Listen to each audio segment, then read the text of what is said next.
est-ce que les nashids sont halal, haram, à quelles conditions? Alors, on va tout d'abord voir ce que c'est un nashid. Un nashid, c'est des paroles, d'accord, qui sont saines. Donc, c'est des paroles qui n'ont rien de vulgaire, qui ne poussent pas aux choses perverses, à la débauche, etc. Donc, des paroles qui sont saines, d'accord, chantonnées, en fait, elles sont dites de manière à ce que ça soit un chant, d'accord? Et elles sont soit parfois accompagnées de def, soit parfois elles sont accompagnées de rien du tout, comme les poèmes, etc. Donc, souvent, elles sont accompagnées de rien du tout.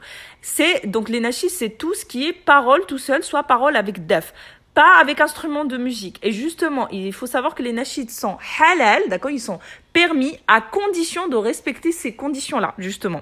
Les conditions qu'il faut respecter, c'est qu'il n'y ait pas d'instrument de musique, sauf le def. Il n'y a que le def qui est permis. Donc, demandez pas en commentaire d'Urbouga, etc. Tout ça, c'est totalement interdit. Tout ça, c'est totalement haram. Il n'y a que le def qui est permis, d'accord? Donc, def, douf, voilà. Je l'ai déjà en plus présenté dans une de mes vidéos. Alors, pas d'instrument de musique, qui ait des paroles saines, non vulgaires, qui ne poussent pas à la débauche et qui ne manquent pas de pudeur, ou qui ait des choses illicites, du shirk, etc. dans les paroles. Tout ça, c'est pas permis, d'accord? Ensuite, il faut savoir que les nashids sont permis à condition de ne pas écouter des nashids, donc plus de ce que vous écoutez le Coran, et de ne pas passer donc beaucoup plus de temps sur des nashids que sur le Coran. À partir du moment où vous vous rendez compte que vous passez plus de temps à écouter des nashids, passer plus de temps avec des nashids qu'avec le Coran, arrêtez ça. C'est que ça devient du vice comme la musique. Et là, c'est pas permis, ça devient haram. Et à condition aussi, les savants ont rajouté à condition, si c'est des nashids publics, etc., à condition qu'il n'y ait pas de voix de femme, que ce soit des nashids avec la voix d'homme.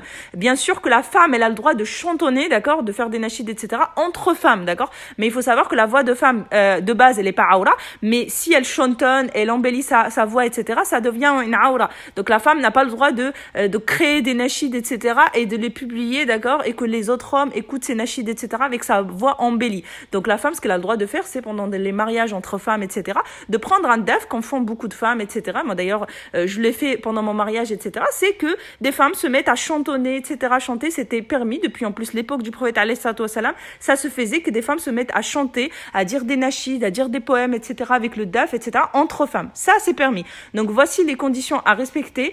Et il faut savoir que les nashids peuvent aider beaucoup de personnes, d'accord. J'ai eu des témoignages des personnes qui veulent arrêter de la musique, etc. à condition que ça ne devienne pas un vice. Et pour ceux qui ne savent pas à quoi ça ressemble un nashid, etc., je vais mettre, Inch'Allah, dans la playlist quelques nashids. Il y a des nashids islamiques, etc., qui sont permis à écouter.